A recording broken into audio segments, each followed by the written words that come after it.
Motorola has a new mommy, and Facebook keeps trying to be a newspaper. I'm Bridget Carey, and this is your CNET Update.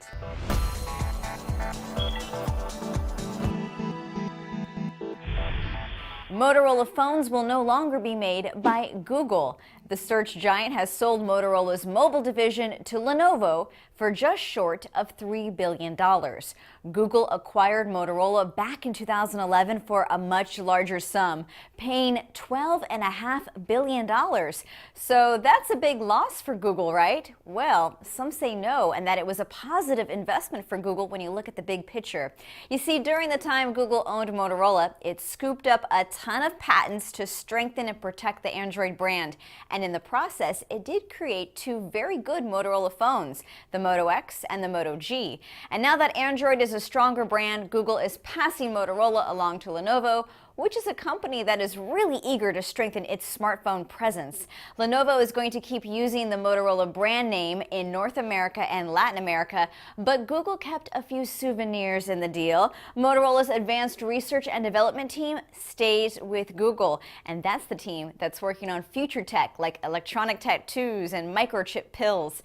And even Samsung must be happy about the deal because it doesn't have to compete with its partner Google anymore.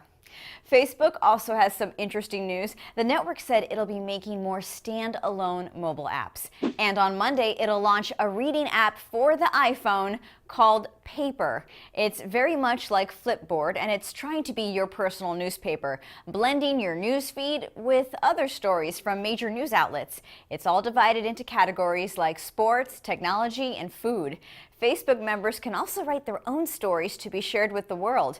Sony announced that a slim version of the PlayStation Vita is coming to the UK next week on February 7th for about 180 pounds, or that's $300, which is cheaper than the original handheld console.